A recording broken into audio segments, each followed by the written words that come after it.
नमस्कार विद्यार्थी मित्रांनो, ज्ञान कस्तुरी मॅथ्स क्लासेस मध्ये परत एकदा तुमचे खूप खूप स्वागत आहे.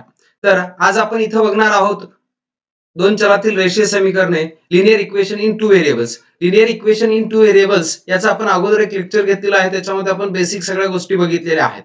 आज आपण एका प्रश्नाच्या अनुषंगाने बघूयात की एखादा एक्झाम्पल जे असणार आहे, लिनियर इक्वेशन असेल किंवा त्याला आपण म्हणतो सायमल्टेनियस इक्वेशन, एक सामायिक समीकरण. तर ते एक सामायिक समीकरण जे असणार आहे ते कशा पद्धतीने आपल्याला सोडवायचं आहे, आणि ते सोडवत असताना आपण वेगवेगळ्या मेथड ज्या शिकलेल्या आहेत, म्हणजे इयत्ता 9वी मध्ये ज्या बघितलेल्या आहेत त्याच पद्धतीचं तुम्हाला प्रॅक्टिस सेट 1.1 मध्ये बघायच्या आहेत. म्हणजे प्रॅक्टिस सेट 1.1 च्या अनुषंगाने सायमल्टेनियस इक्वेशन्स तुम्हाला दोन मेथडने सोडवायचं आहे. एक म्हणजे आहे आपली कोणती इलिमिनेशन मेथड, त्याला म्हणतो आपण कोणतं आहे, तर चलाचा लोप करणे. बरोबर आहे, चलाचा लोप करायचा आहे, लोप करून, किंवा त्याला म्हणतो आपण इलिमिनेशन मेथड. आणि दुसरी एक मेथड आहे ती म्हणजे चलाचे काय करायचे, निरसन करणे, किंवा त्यालाच आपण म्हणत असतो सबस्टिट्यूशन मेथड. सबस्टिट्यूशन मेथड या दोन मेथड पैकी आपल्याला कोणत्याही एका मेथड नुसार आपल्याला हे सायमल्टेनियस इक्वेशन्स आपल्याला सॉल्व्ह करायचे आहेत. इथे एक एक्झाम्पल दिलेलं आहे, हे एक्झाम्पल आपण सोडवूयात. Solve the following simultaneous equation असं म्हटलेलं आहे. मग इथं तुम्ही कुठल्याही मेथडने सोडवू शकता. आता हे जे एक्झाम्पल असणार आहे ते आपण सोडवूयात इलिमिनेशन मेथड नुसार. इलिमिनेशन मेथड आपल्याला सगळ्यांनाच माहिती आहे. इलिमिनेशन मेथड आपण कशाला म्हणतो, इलिमिनेशन याचा अर्थ असतो इलिमिनेट करणं, म्हणजे एखादं जे व्हेरिएबल आहे ते नष्ट करायचे, काढून टाकायचं आहे. मग ज्यावेळेस तुम्हाला अशा पद्धतीचे दोन इक्वेशन्स दिले जातात, त्या दोन इक्वेशन्सला आपण म्हणत असतो सायमल्टेनियस इक्वेशन्स. म्हणजे आता दिलेले इक्वेशन जे आहे ते आपण एकाखाली एक लिहून घ्यायचं आहे. म्हणजे 3a + 5b = आहे 26. म्हणजेच याला समीकरण नंबर 1 लिहितो आपण, इक्वेशन नंबर फर्स्ट आपण म्हणत असतो त्याला. आणि दुसरं एक इक्वेशन जे दिलेलं आहे त्याला पण आपण एकाखाली एक लिहून घेतो, म्हणजेच a + 5b = असणार आहे आपलं किती, 22. मग या पद्धतीने हे आहे इक्वेशन नंबर सेकंड. आता आपल्याला काय बघायचं आहे, जे इक्वेशन्स दिलेले आहेत, समीकरण जे दिलेले आहेत, दोन्ही समीकरणांचा जर विचार केला तर दोन्ही समीकरणामध्ये जे व्हेरिएबल असणार आहे, आपलं व्हेरिएबलचे जे काही कोएफिशियंट्स असतात, व्हेरिएबल सोबत असलेले जे काही नंबर्स असणार आहेत त्याला आपण म्हणत असतो कोएफिशियंट्स, सहगुणक असं म्हणत असतो. मग इथं तुम्हाला सापडतील की या a चा पहिल्या समीकरणामध्ये बघा तुम्ही, a ही काय आहे, एक चल आहे. या चलाच्या ठिकाणी तुम्हाला काय दिसणार आहे, तर 3 हे एक व्हेरिएबल आहे. त्याच पद्धतीने बी च्या सोबत जे व्हेरिएबल आहे किंवा बी व्हेरिएबल आहे, त्या बी व्हेरिएबल सोबत जो कोएफिशियंट आहे तो किती आहे, 5 आहे. म्हणजे समीकरण 1 मध्ये तुम्हाला a या चलाचा सहगुणक 3 आणि b या चलाचा सहगुणक किती आहे, 5 आहे. अशा पद्धतीने आपल्याला मिळतोय. सेम आपण दुसऱ्या इक्वेशनची जर कंपेअर केलं तर दुसऱ्या इक्वेशन मध्ये तुम्हाला सापडेल की a चा सहगुणक किती आहे, 1 आहे. काही नाही म्हणजे किती असतो, 1 असतो. बरोबर आहे, ठीक आहे. तसंच आपण जर समीकरण म्हणजे 2 मध्ये जर b या चलाचा जर सहगुणक बघायचं म्हटलं तर तो 5 आहे.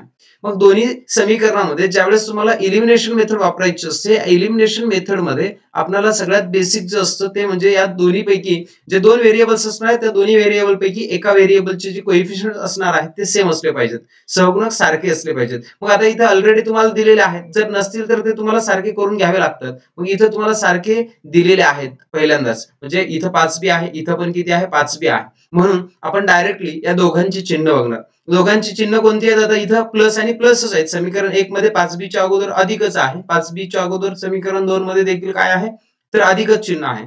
ज्यावेळेस समीकरण दोन्ही समीकरणांचे जे सहगुणक सारखे असतात आणि त्यांचे चिन्ह देखील सारखे असतात, साइन सेम असतात, त्यावेळेस त्या दोघांची करायची आपल्याला वजाबाकी. म्हणून आपण म्हणतो substitute equation first and second असं पण म्हणू शकता, किंवा समीकरण 1 व 2 ची काय करायची आपल्याला, वजाबाकी करायची, वजाबाकी करून. मग वजाबाकी करत असताना आपण काय केलं पाहिजे किंवा कशा पद्धतीने करायची आहे ते आता बघूयात आपण. ज्यावेळेस आपण समीकरण 1 व 2 ची वजाबाकी करून म्हणतोय अशा पद्धतीने, त्यावेळेस एकाखाली एक समीकरण लिहून घ्यायचं वरच्या सारखंच. आणि इथं 3a अधिक 5b बरोबर किती आहे, 26 आहे. त्याच्यानंतर दुसरं समीकरण लिहून घ्या त्याच्या खालीच, a अधिक 5b बरोबर किती आहे, 22 आहे.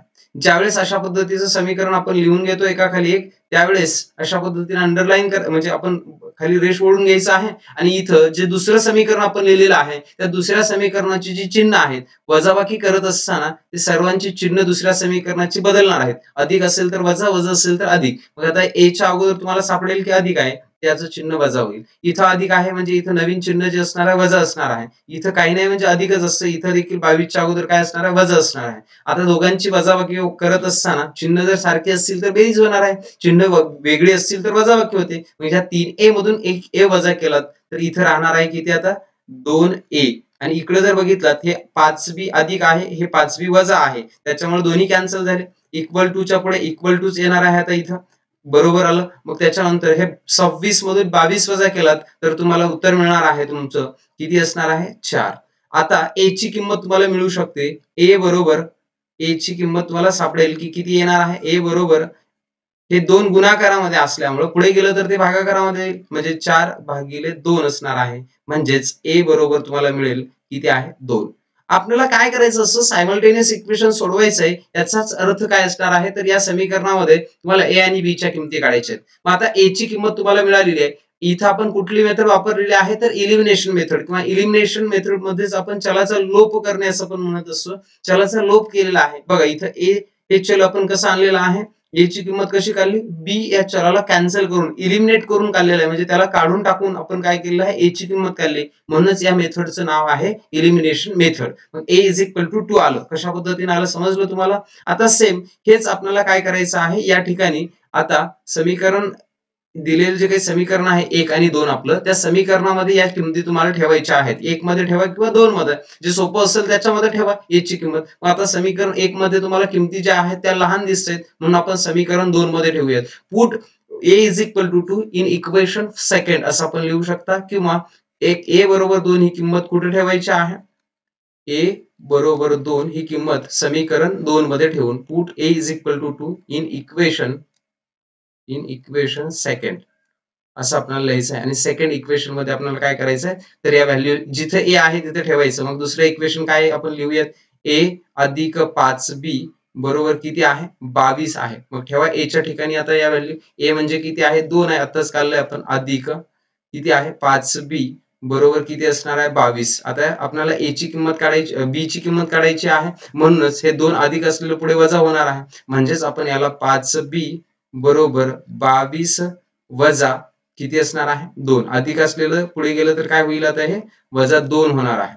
बरोबर आहे. मग इथं वजा आपण हे 2 आलं, म्हणजे 22 मधून तुम्ही 2 वजा केलात तर तुमचं उत्तर येईल 20. आणि इकडे असेल 5b, म्हणजे b बरोबर आपलं असणार आहे उत्तर 20/5, कारण हे गुणाकारातलं इकडे आता काय येणार आहे तर भागाकारामध्ये येईल 5. म्हणूनच आपण याला असे लिहू शकता की 20/5, म्हणजेच भाग घालू शकता तुम्ही. आता 20 ला भाग घातलात 5 न तर किती येणार आहे, b बरोबर b ची किंमत 25, म्हणजेच b ची किंमत तुम्हाला मिळणार आहे की किती आहे, b बरोबर 4.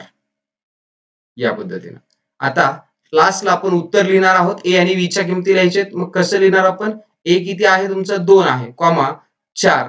पहिल्यांदा a ची किंमत लिहायची, त्याच्यानंतर b ही किंमत लिहायची. ही दिलेल्या समीकरणाची काय आहे उकल आहे, किंवा दिलेल्या समीकरणाची मुळे आहेत असं म्हणू शकता, किंवा दिलेल्या समीकरणाची काय आहे ती समीकरणाची उकल आहे. या पद्धतीनं जे तुम्हाला सायमल्टेनियस इक्वेशन्स असणार आहे किंवा एकसामायिक समीकरण असणार आहे ते तुम्हाला या पद्धतीने सोडवायचं आहे, आणि हे तुम्ही सोडवू शकता असं आपण इथं बघितलेलं आहे. सर्वांना हा जो पार्ट आहे तो लक्षात आलेला असेल, समजलेला असेल. याच पद्धतीचं प्रॅक्टिस सेट 1.1 च्या अनुषंगानं बाकीचे जे काही एक्झाम्पल्स आहेत ते आपण लवकरच घेऊन भेटूयात. तोपर्यंत धन्यवाद.